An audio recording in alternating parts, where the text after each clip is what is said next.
श्री महाप्रज्ञ गुरुवे नमः। ओम श्री महाप्रज्ञ गुरुवे नमः। नमो अरहंताणं नमो अरहंताणं नमो अरहंताणं। हमारा जगत बहुत बड़ा है, विशाल है। एक दृष्टि है संक्षेपीकरण की, तो हम कह सकते हैं हमारा जगत बहुत छोटा है।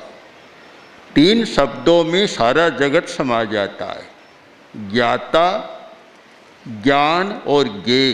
बस सारा संसार समा गया इसमें। एक जानने वाला है, एक ज्ञेय है जो जिसे हमें जानना है, और एक हमारा जानने का साधन है। हमें बहुत स्पष्ट होना चाहिए कि विज्ञान है वह कोई विषय नहीं, वह एक जानने की पद्धति है, नियम है, नियम की खोज है। विषय 1000 बन सकते हैं, उनमें एक अध्यात्म भी हो सकता है। एक जानने की पद्धति है हमारी, जानने के हमें जानना है नियम को। सत्य की खोज का अर्थ मैंने किया है, लिखा है। नियम की खोज का नाम है सत्य की खोज। कुछ हमारे नियम जो सार्वभौम नियम, यूनिवर्सल लॉ, यूनिवर्सल ट्रुथ, जो जागतिक नियम हैं, उन नियमों की खोज करना, सत्य की खोज करना है। और जब हम नियम को खोजते हैं तो फिर ये शाखाएं बन जाती है। विज्ञान में भी अनेक शाखाएं हैं। अब कोई विज्ञान तो खोज जाए, अब शाखाएं अनेक बन गई। फिजिक्स की अलग है, केमिस्ट्री की है, साइकोलॉजी की है, शरीर शास्त्र की अनेक शाखाएं हैं। ये सब तो शाखाएं हैं, ऑब्जेक्ट हैं, हमारे विषय हैं। विषय वस्तु है, न कि ज्ञान है। ज्ञान चाहे अध्यात्म का करें, धर्म का करें, कर्म का करें, पुण्य का करें, पाप का करें, ज्ञान की शाखा होगी, ज्ञान का नियम होगा और एक पद्धति होगी, और फिर सारे विषय बन जाते हैं। विषय अनेक हो सकते हैं, उनमें अध्यात्म भी एक विषय है। अध्यात्म कोई ज्ञान की पद्धति नहीं है। जैन दृष्टि से विचार करें तो 5 ज्ञानों में जो श्रुत ज्ञान, ये सारा विषय वर्तमान हमारे ज्ञान का जो इंद्रिय और मन के से जुड़ा हुआ ज्ञान है, वह सारा शब्दों से जुड़ा हुआ ज्ञान है, वह सारा श्रुतक ज्ञान है। अब श्रुतक ज्ञान के हजारों प्रकार हो सकते हैं। मैं जब पढ़ता था और संस्कृत मेरा मुख्य विषय रहा, विषय तो दर्शन रहा, संस्कृत के काव्य रहे, पर भाषा का माध्यम मुख्य संस्कृत रहा। और संस्कृत एक प्रकार से मेरी मातृभाषा थी। जो भी लिखता, जो भी बोलता, जो भी करता, चाहे 2 पंक्तियाँ भी लिखनी है तो संस्कृत में ही सारा होता था। तो मैंने संस्कृत के ग्रंथ पढ़े, जैन आचार्यों के भी पढ़े, वैदिक आचार्यों के भी पढ़े, बौद्ध आचार्यों को पढ़े, और भी जितनी परंपराएं थी, शैवादि, सबके पढ़े। तो पढ़ने के समय मुझे लगा कि पर्यायों को खोजना बहुत जरूरी। द्रव्य है वह स्थिर हो सकता है, उसको कोई स्थिर कहे, कोई कूटस्थ कहे, कुछ भी कहे, वह स्थिर है। किंतु पर्याय का परिवर्तन होता रहता है, और हमारा ज्ञान पर्यायाश्रयी ज्ञान है, उसका विकास होता है। मैंने जब एक जैन आचार्य का ग्रंथ पढ़ा, अष्टलक्षार्थी, केवल 8 अक्षर, राजा नो ददते सौख्यम, 8 अक्षर, और 8 अक्षरों के अर्थ है 8 लाख, एक एक अक्षर के 1-1 लाख, 8 लाख अर्थ। तब देखा ये पर्याय का जगत इतना बड़ा है और हम जो नियम की खोज करें और पर्याय पर चलें तो हमारा ज्ञान बहुत विशाल हो सकता है और हम नई बात को प्राप्त कर सकते हैं। मैंने अनेक पूर्वाचार्यों को बड़ी सूक्ष्मता से पढ़ने का प्रयास किया और बहुत सारी नई बातें सामने आई। तो फिर देखा कि वर्तमान के वैज्ञानिक भी खोज कर रहे हैं। अब जहाँ ज्ञान का प्रश्न है, चाहे विज्ञान की खोज हो चाहे धर्म की खोज हो, कोई अंतर नहीं होता, नियम एक ही होगा, सब पर यूनिवर्सल नियम लागू होता है और सब उसी नियम के आधार पर खोज करते हैं। विषय वस्तु अलग हो सकती है, एक व्यक्ति चेतना की खोज करता है, एक व्यक्ति पदार्थ की करता है। और यह भी भेद मैं तो नहीं मानता। अगर आप भगवती सूत्र को पढ़ें, प्रज्ञापना को पढ़ें, तो आपको पता लगेगा कि जड़ पदार्थों पर, पुद्गल पर जितना विस्तार से विवरण दिया गया है, इतना महत्वपूर्ण है, महत्वपूर्ण खोज है। तो ये जहाँ सत्य की खोज, पदार्थ की खोज, अस्तित्व की खोज है, वहाँ कोई चेतन और जड़ का भेद नहीं होता, बिल्कुल नहीं होता। और एक रूप में ज्ञान में सारा आता है। वह भेद तो जब हम साधना की दृष्टि से विचार करें तब हमारा भेद होता है। जब हम लोगों ने ध्यान कम दिया और वैज्ञानिक पद्धति को नहीं अपनाया, इसलिए हमारे पास बहुत तत्व थे, हम आगे नहीं बढ़ सके और कोई नया सिद्धांत विश्व को नहीं दे सके। जब सुदर्शन का आया, जो भारतीय वैज्ञानिक अमेरिका में उनका आया, कि उन्होंने भारहीन परमाणु की खोज की, तो हमारे लिए तो नई बात नहीं थी, कोई नई बात नहीं थी, पर उन्होंने एक वैज्ञानिक पद्धति से प्रमाणित कर दिया। और जो धर्म के लोग हैं, सिद्धांतवादी हैं, दार्शनिक है, वे प्रमाणित नहीं कर सके। नहीं तो इतना सरल, हमारे यहाँ तो एक छोटा बच्चा 25 बोल पढ़ने वाला जानता है कि पदार्थ दो होते हैं, एक चतुष्पर्शी एक अष्टस्पर्शी। जो चतुष्पर्शी स्कंद होता है उसमें भार होता ही नहीं, सब भार ही नहीं होते, केवल परमाणु नहीं, स्कंद भी बन गया परमाणुओं का। किंतु चतुष्पर्शी है केवल स्निग्ध, उष्ण, शीत और रुक्ष, यहाँ तक है, वे सब भारहीन है। जब अष्टस्पर्शी बनता है तब उसमें भार पैदा होता है। एक सामान्य बात थी, किंतु जब वैज्ञानिक दृष्टि से प्रमाणित कर दी गई तो एक महत्वपूर्ण खोज हो गई। तो मैं देखता हूँ कि अध्यात्म चाहे विज्ञान, विषय वस्तु की दृष्टि से हम अलग शाखा मान लें, किंतु जहाँ नियमों का प्रश्न है, ज्ञेय का प्रश्न है, विषय वस्तु का प्रश्न है, वहाँ ये भेद होता ही नहीं, वहाँ तत्व की खोज होती है। और परमाणु पर, पदार्थ पर जैन आगमों में, वैशेषिक दर्शन में कणाद ऋषि ने और भी कुछ लोगों ने इतना विस्तार से विवेचन किया है, वर्णन किया है। और मैं देखता हूँ जैन दर्शन का तो बड़ा विषय है। अगर कोई मुझे पूछा जाए कि जैन दर्शन में आत्मा का वर्णन ज़्यादा या पुद्गल का ज़्यादा, तो मेरा उत्तर होगा कि आत्मा का वर्णन थोड़ा है, पुद्गल का वर्णन उससे कहीं बहुत ज़्यादा है। यानी जड़ का, अचेतन पदार्थ का वर्णन बहुत ज़्यादा है, चेतन का बहुत कम है। क्योंकि हमारा सारा दृश्य जगत है, सारा अचेतन जगत है, और इसलिए उस पर विशेष प्रकाश डालना बहुत जरूरी होता है।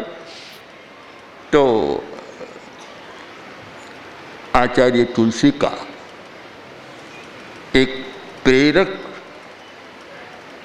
मार्गदर्शन रहा कि मुझे अनेक विषयों में अध्ययन करने का अवसर दिया। मेरी रुचि प्रारंभ से तो जैन दर्शन की थी, दर्शन का विषय था, तत्व विद्या का विषय था। फिर जब अणुव्रत आंदोलन शुरू हुआ और सामाजिक समस्याओं को समझने का मौका मिला, उस समय राजनीतिक शास्त्र पढ़ने में भी रुचि बढ़ी और मैंने राजनीति के अनेक ग्रंथ पढ़े। मैं जब साम्यवाद को पढ़ रहा था तो हमारे कुछ मुनि जी गुरुदेव के पास गए कि मुनि नथमल जी साम्यवाद पढ़ रहे हैं। गुरुदेव ने कहा चिंता मत करो, मेरी जानकारी में पढ़ रहे। अर्थशास्त्रीय ग्रंथ पढ़े, समाजशास्त्रीय पढ़े और फिर ये प्रेक्षा ध्यान के संदर्भ में साइकोलॉजी, एनाटॉमी, फिजियोलॉजी आदि आदि ये सारे जब, तो मैंने देखा कि जहाँ सत्य का प्रश्न है वहाँ कोई द्वैध होता नहीं है। बस हम यही मान लें कि ज्ञेय को जानना है। अब जानने के बाद क्या करना है वह हमारी शाखाएं हो जाती है। ज्ञेय को जान लिया, अब जानने के बाद एक व्यक्ति धार्मिक बन जाता है, एक व्यक्ति समाज कोरा सामाजिक बन जाता है जो धर्म का नाम भी नहीं लेता, एक व्यक्ति किसी और दिशा में चला जाता है, एक व्यक्ति परमाणु की जड़ की खोज में ही लग जाता है। वह अपना अपना है। जहाँ तक मूल आधार हमारा है वहाँ मूल आधार में कोई अंतर नहीं होता। ज्ञान हमारे पास है, हम ज्ञाता हैं, जानने वाले हैं और ज्ञेय हमारे सामने ज्ञेय दो हैं, चेतन और अचेतन, दोनों हमारे ज्ञेय हैं। आत्मा भी हमारे लिए ज्ञेय है। आत्मा कोरा ज्ञाता नहीं है, आत्मा भी ज्ञेय है। आत्मा भी कोई सर्व दिशा में नहीं है, उसकी भी सीमा है कि चेतना भी एक तत्व है हमारी सृष्टि, हमारे जगत का, केवल वही नहीं है, उसके अतिरिक्त चार और हैं, धर्मास्तिकाय, अधर्मास्तिकाय, आकाश है, आकाशास्तिकाय और पुद्गलास्तिकाय, चार और हैं और सब मिलकर ये जगत बनता है। तो हम लोग इस सच्चाई को समझने का प्रयत्न करें कि ज्ञान हमारा एकांगी न हो। ज्ञान और ज्ञेय में एकांगिता नहीं आनी चाहिए। फिर बाद में शाखाओं में हमारा विभाग हो सकता है, हम किधर जाए, अपनी अपनी रुचि, अपना आकर्षण और अपना विषय बने। किंतु जहाँ शुद्ध प्रश्न है ज्ञान और ज्ञेय का, वहाँ दो नहीं हो सकते। मैंने एक बार दिल्ली में डॉक्टर मनचंदा से पूछा, आप तो वैज्ञानिक हैं और फिर आप प्रेक्षा ध्यान और हृदय रोग इसमें रुचि कैसे ले रहे हैं? तो इनका उत्तर था कि मैं वैज्ञानिक दृष्टि से तो इसका समर्थन नहीं कर सकता, किंतु रोगी ठीक हो रहा, इसको मैं स्वीकार भी कैसे करूं? दोनों हो रहे। तो हमें इन सब के संबंधों को भी खोजना जरूरी है। देकार्त थे, जो फ्रांसीसी दार्शनिक देकार्त थे, उन्होंने आत्मा और शरीर के संबंध के बारे में बहुत चिंतन किया, बहुत खोज की और भी पश्चिमी दार्शनिकों ने, वैज्ञानिकों ने खोजने का प्रयत्न किया और हमारे यहाँ भारत में भी इन संबंधों की खोज में काफ़ी हुआ।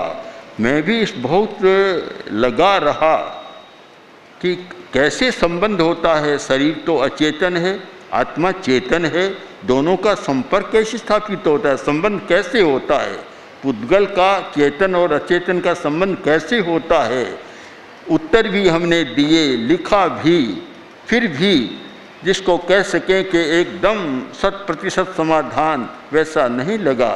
किंतु जब हम भगवती पर काम कर रहे थे, भगवती भाष्य लिख रहे थे, उस समय भगवती में जो एक सूत्र मिला इतना महत्वपूर्ण था कि एक स्नेह नाम का तत्व होता है जो शरीर और आत्मा दोनों में संबंध स्थापित कराता है। तो एक अच्छा समाधान हमें मिल गया कि एक तीसरा तत्व है जो दोनों के बीच में संपर्क स्थापित कराता है और संबंध स्थापित करता है। मैंने देखा, आगम संपादन के क्षणों में देखा कि इतने गूढ़ रहस्य हैं जो आज एक वैज्ञानिक के लिए भी वे बहुत सारे विषय बन सकते हैं। कम से कम हाइपोथेसिस लें और उस पर रिसर्च करें तो काफ़ी काम हो सकता है। हम इन दोनों दृष्टियों से विचार करें कि ये सारे आ जाएंगे दार्शनिक तथ्य, और एक दो प्रणालियाँ मुख्य हो गई, एक दार्शनिक प्रणाली, एक वैज्ञानिक प्रणाली। दार्शनिक प्रणाली में दो धाराएं रही है, एक तो इंद्रिय मन की चेतना के आधार पर होने वाला ज्ञान, एक दार्शनिक, एक हमारी जो रही है प्रत्यक्षदर्शी की अतीन्द्रिय चेतना की धारा। अतीन्द्रिय चेतना के द्वारा जो कुछ प्राप्त होता है, और अतीन्द्रिय चेतना का प्रयोग जाने अनजाने दार्शनिक भी लोगों ने किया है और वैज्ञानिकों ने भी किया है। जब आइंस्टीन से पूछा गया कि ये आपको सापेक्षवाद के सिद्धांत का कैसे पता चला, तो उन्होंने एक सीधा सा उत्तर दिया कि हेपन, घटित हो गया, मुझे पता नहीं ये कैसे हुआ। न्यूटन के बारे में कह सकते हैं, सेब को देखा हुए एक कल्पना मन में आई। आइंस्टीन ने तो सीधा था कि ये हो गया, अब कैसे हुआ मैं नहीं जानता। अतीन्द्रिय चेतना से बहुत सारे सूक्ष्म सत्यों का ज्ञान होता है और उनके लिए कोई हेतु नहीं बतलाया जा सकता। कार्य कारण का सिद्धांत, हेतुवाद का सिद्धांत है, पर मैं उसको व्यापक नहीं मानता। और मैंने इस पर जब राजस्थान विश्वविद्यालय में हमारी प्रवचनमाला चल रही थी तो मैंने इसका खंडन भी किया कि कार्य कारण की एकांगिकता मान्य नहीं होनी चाहिए। जैन दर्शन का एक शब्द है पारिणामिक भाव। पारिणामिक भाव जो होता है, परिणाम भाव से जो होता है, वहाँ कार्य कारण का नियम लागू नहीं होता, सिद्धांत लागू नहीं होता। बहुत सारी बातें बिना कारण के भी होती है। इसलिए ये इतना बड़ा जटिल विषय है, सत्य की खोज, तत्व विद्या की खोज। फिर भी हम कुछ प्रयत्न करें, हम सहारा लें। विज्ञान की पद्धति भी खोज करने में सहायक होती है और अतीन्द्रिय चेतना तो बहुत ज़्यादा सहायक होती है, उससे बड़े सत्यों का पता लगता है, उसका भी हम प्रयोग करें।